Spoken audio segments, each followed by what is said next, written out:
दोस्तों अब सवाल पर आने से पहले 5 मिनट का गैप लीजिए और एक जो चीज बहुत बड़ा परिवर्तन हुआ है उस पर थोड़ा चर्चा करते हैं, ठीक है। जो कि आप भी अवगत हो गए होंगे जो भी एसएससी की तैयारी करते हैं कि एसएससी में महापरिवर्तन आया है, ठीक है। SSC exam pattern change.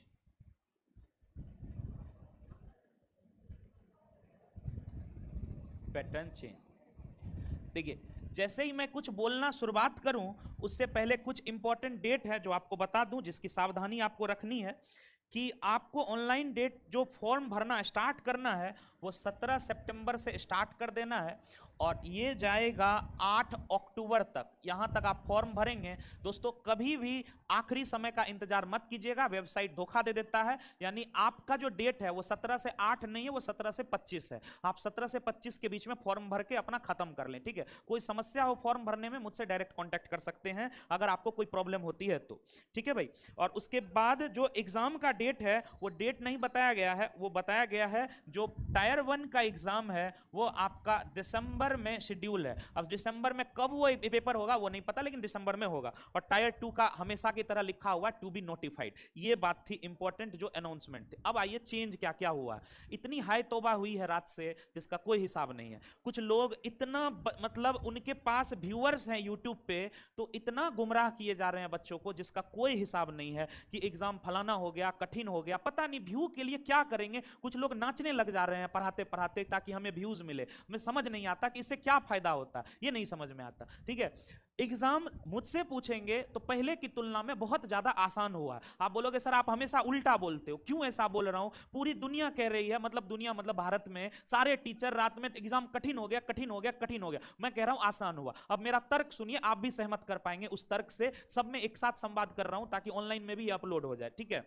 पहली बात, टायर 1 की अगर बात करें तो टायर 1 आपका क्वालिफाइंग हो चुका है, जो कि डिमांड बहुत समय से की जा रही थी कि टायर 1 आपका क्वालिफाइंग हो। ये डिमांड आपकी बहुत समय से स्टूडेंट की थी, क्योंकि टायर 1 का मार्क्स बहुत अच्छा बच्चा ऐसा होता था 137 मार्क कट ऑफ गया तो वो 145 लाया और टूट जाता था कि अब मैं मेंस में क्या करूं क्योंकि मुझे कम मार्क्स मिले हैं। और वो बच्चा बहुत बढ़िया, जिसका कारण था जीएस, वो जीएस के कारण कम कट ऑफ पर जा रहा था, समझ रहे हैं। तो ये क्वालिफाइंग हुआ, ये अच्छी बात है। अब आप टेंशन ना ले, क्योंकि आपका मार्क्स आपको सिर्फ क्वालिफाई, उसका मार्क्स नहीं ऐड करेगा, मतलब मेरिट लिस्ट में इसके मार्क्स नहीं जोड़े जाएंगे टायर 1 के, सिर्फ टायर 2 के मार्क्स जोड़े जाएंगे। तो ये मेरे ख्याल से बहुत अच्छी पहल है, क्योंकि इससे वो बच्चे जिनका मैथ इंग्लिश स्ट्रांग है उनको फायदा मिलने वाला।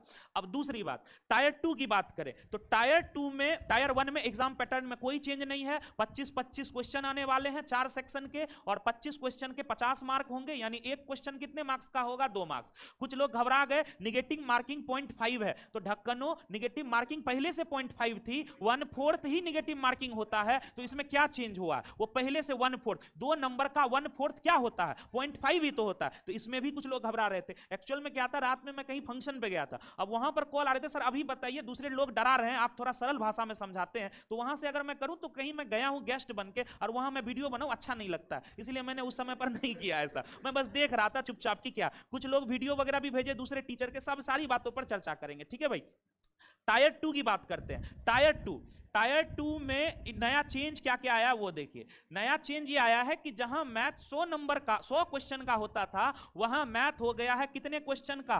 30 क्वेश्चन का। लेकिन एक क्वेश्चन जो 2 मार्क्स के होते थे वो अब हो गए हैं 3 मार्क्स के। तो 30 गुना 3 यानी कितना मार्क्स? 90 मार्क्स। 90 मार्क्स का आपका मैथ है टायर 2 में, ठीक है। अब आप बोलोगे सर इसमें पॉजिटिव क्या गिनाओगे? तो मैं पॉजिटिव इसमें भी गिनाने वाला हूं। मुझे एक बच्चा दिखा दे जो मैथ में स्ट्रांग है और रीजनिंग में कमजोर है। कोई है? नहीं। जो मैथ में स्ट्रांग है वो रीजनिंग में भी स्ट्रांग है। और रीजनिंग के कितने क्वेश्चन है? 30। तो 30 क्वेश्चन इंटू 3 यानी 90 मार्क्स, यानी 180 मार्क्स आप अभी भी लेकर जा रहे हैं। क्या बात समझे या नहीं समझे? 180 मार्क्स अभी।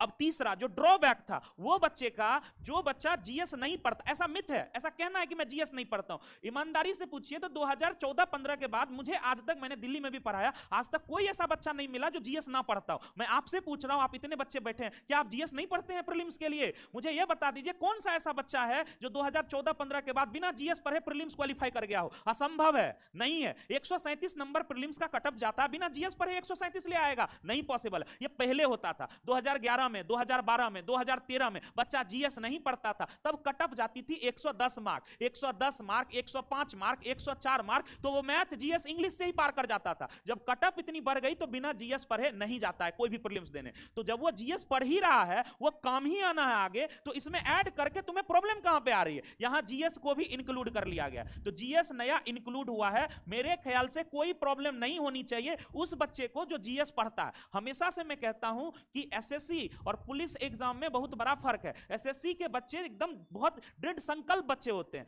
आपको ये मजाक में नहीं लेना चाहिए। आप आईएएस के बाद सबसे प्रतिष्ठित नौकरी की तैयारी कर रहे हैं, आईएएस के बाद अगर आप सबसे प्रतिष्ठित नौकरी की तैयारी कर रहे हैं तो आपसे मेहनत की भी वैसे ही उम्मीद की जाती है। आप क्या चाहते हैं? पुलिस वाले बच्चे की तरह हंसते खेलते मेरा हवलदार में हो जाए? ऐसा संभव नहीं होना, इसमें आपको मेहनत करनी पड़ेगी। आप ये सोचिए ना, आप सीखते हैं हम टीचर से, किससे सीखते हैं आप? हम टीचर से। 7:30 बजे सुबह से लेकर 7:30 बजे शाम तक पढ़ाता हूं, 7 बजे तक। जब मैं इतनी मेहनत कर सकता हूं तो तुम क्यों नहीं कर सकते भाई मेहनत? तुम्हें भी करना चाहिए मेहनत, तो इसमें कोई घबराने वाली बात नहीं है, और जीएस पढ़ना ही चाहिए। मैं इसका एक और पॉजिटिव पॉइंट बताता हूं, जीएस को हमेशा स्ट्रांग रखना चाहिए। कारण एसएससी देने के बाद जो बच्चे रुकने वाले नहीं होते, उनकी इच्छा होती है पीसीएस एग्जाम देने की, इच्छा होती है, आप भी सुने होंगे, नौकरी लगने के बाद। तो भैया अगर आपका जीएस पहले से स्ट्रांग है तो पीसीएस में जाने की आपकी संभावना और ज्यादा बढ़ जाती है, क्योंकि वो चीज पहले से स्ट्रांग हो रखा है आपका।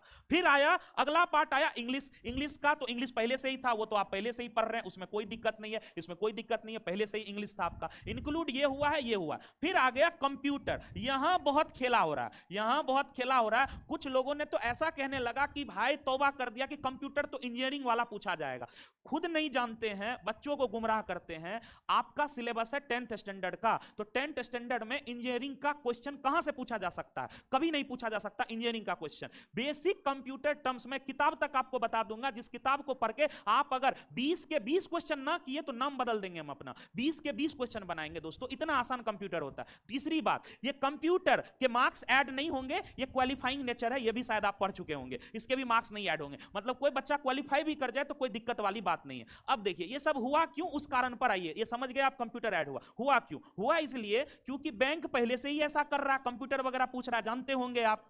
एसएससी ने भी ऐसा किया, क्योंकि आगे सीईटी भी आने वाला है, तो सब एग्जाम मर्ज होगा। सब एग्जाम अगर मर्ज होगा, अभी तो उसकी पूरी पता नहीं चला किस प्रकार से वो मर्ज करेंगे, तो बच्चों को पहले से थोड़ा तैयार कर रहे हैं कि आप भी कंप्यूटर पढ़ना स्टार्ट कर दीजिए, और ये पहले से ही आप रेडी प्रिपेयर्ड हो जाए, ताकि आपको अचानक से ऐसा कुछ ना लगे। इसलिए कंप्यूटर वगैरह इंक्लूड किया गया। ये बिल्कुल मत घबराइएगा, क्योंकि ये बहुत आसान सेक्शन होता है, तो इसको हटाइए, ये मुफ्त में आया है आपके सामने। अब बात करते हैं कि एसएससी ने पैटर्न बदला है, तो बहुत लोग इस चीज से घबरा जाते हैं कि क्या होगा। मैं आपको इतिहास से जितने आज तक परीक्षा में पैटर्न बदले हैं उसका रिकॉर्ड बता रहा हूं। 2011 आईबीपीएस की बात कर लीजिए, जिस साल आईबीपीएस ने पैटर्न बदला, ऑनलाइन एग्जाम लेकर आए, उस साल सबसे आसान सवाल हुआ। मैं लिख के, सबसे आसान एग्जाम हुआ, मैं लिख के देता हूं, आज तक के इतिहास में एसएससी का सबसे आसान एग्जाम इस बार होने वाला है, सबसे आसान एग्जाम। बिल्कुल मत घबराइए कि क्वेश्चन, कुछ लोग ऐसे बोलने लगे कि मैं ही टीचर हूं, मैं ही तुम्हें पढ़ा दूंगा कंप्यूटर, मैं ही तुम्हें पढ़ा दूंगा जीएस, मैं ही तुम्हें सब कुछ पढ़ा दूंगा। यह महा बेवकूफी बात है। मैं इंजीनियर हूं तो मैं पढ़ा दूंगा।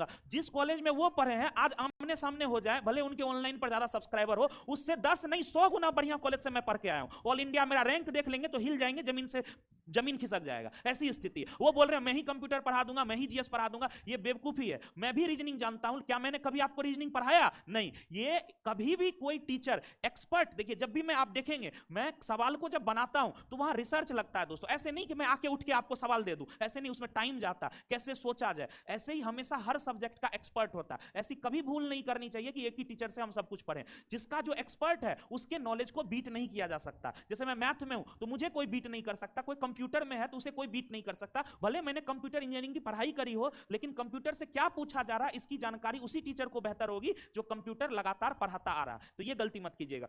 तो दोस्तों ओवरऑल अगर बात करें तो यहां पर जो मेंस की स्थिति है ये बहुत मुझे इजी दिखाई दिया पहले की तुलना में बहुत इजी। सिर्फ इसके मार्क्स इंक्लूड होंगे और इसी पर मेरिट बनाई जाएगी, तो ये पहले से ज्यादा आसान हुआ। ये उन बच्चों को फायदा पहुंचाने वाला है जिसका मैथ, इंग्लिश और रीजनिंग ये तीनों स्ट्रॉन्ग करके वो पढ़ाई करते हैं। और जीएस आपको पता है, चाहे कोई कितना भी पढ़ ले, सबके लिए जीएस क्या होता है, समान ही होता है। जीएस किसी का देखिए स्ट्रॉन्ग पे स्ट्रॉन्ग, किसी का नहीं। आईएएस का बच्चा भी बैठता है ना जब एसएससी की परीक्षा में, स्टैटिक जीएस आती है, यहाँ पे हालत खराब हो जाता है उनका याद करने में, फैक्चुअल बेस्ड क्वेश्चन आते हैं। तो बेटा वो सब के लिए ये जीएस समान वाली बात है। और ये बात रही तो ये क्वालिफाइंग नेचर है, इसमें कोई टेंशन नहीं है, तो बिल्कुल घबराने वाली बात नहीं है। एसएससी बड़ा आसान कर दिया एग्जाम को। मेरे ख्याल से इस साल जैसा सुनहरा अवसर दोबारा शायद ही आए, क्योंकि अगले साल जब परीक्षा होगा तो डिफिकल्ट होगा, क्योंकि इस साल पैटर्न चेंज हुआ है तो बच्चों को थोड़ा आसान दिया जाएगा और अगले साल थोड़ा डिफिकल्ट किया जाएगा। तो इससे बेहतरीन मौका नहीं हो सकता है। वैकेंसी आप देख ही सकते हैं 20,000 से बढ़ेगा, क्योंकि वैकेंसी बढ़ जाती है, इससे ज्यादा वैकेंसी नहीं हो सकती। तो ये बेहतरीन मौका है दोस्तों एग्जाम एसएससी क्रैक करने का, जो बच्चे सीरियसली पढ़ते हैं।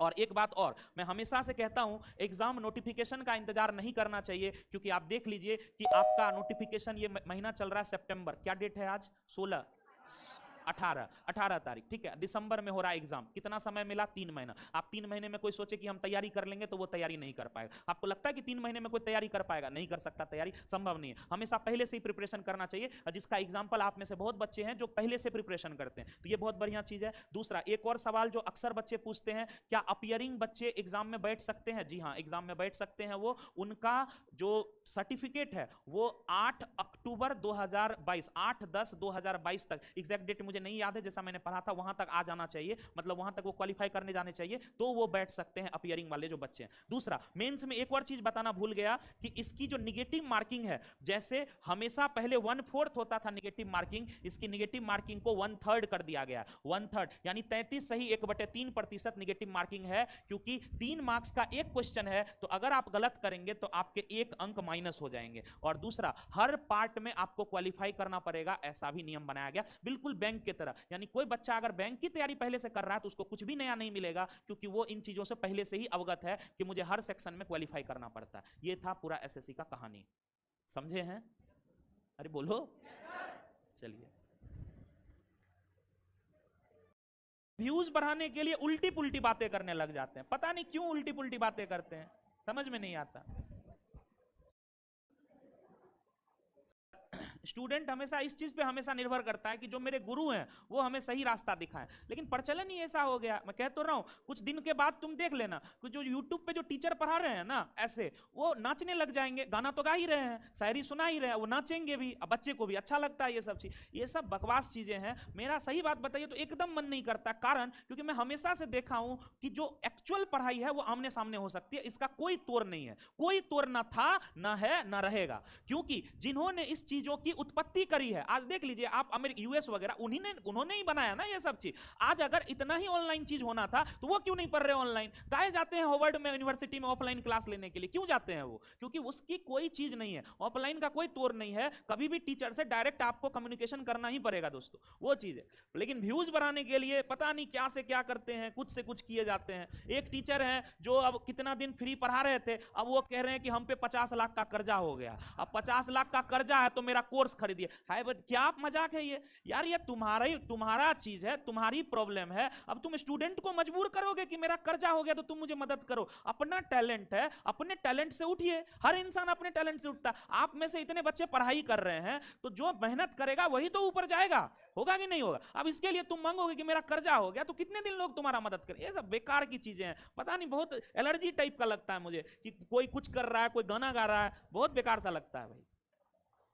बच्चे भी एकदम, कोई ऐसा है जो डेली आके मोटिवेट कर रहा है, कोई ऐसा टीचर है कि डेली मोटिवेट कर रहा है। मुझे तो ये नहीं समझ में आता कि तुम्हें किस बात की मोटिवेशन की जरूरत है। तुमने अपने माँ बाप का चेहरा नहीं देखा?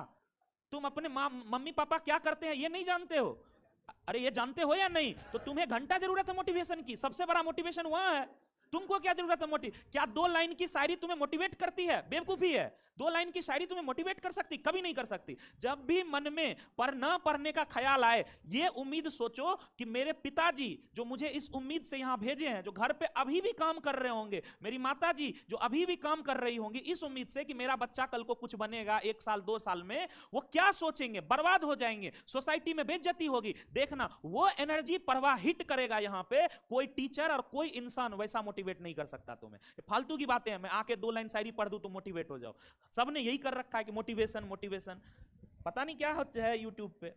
तो आइए दोस्तों, आपका मैंने 5 मिनट बोल के शायद 14 मिनट ले लिया है, ठीक है।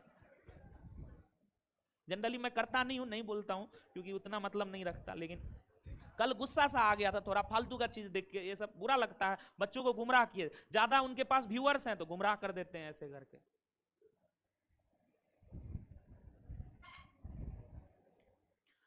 चलिए दोस्तों, हम लोग जो अगले सवाल पे आते हैं, नेक्स्ट क्वेश्चन।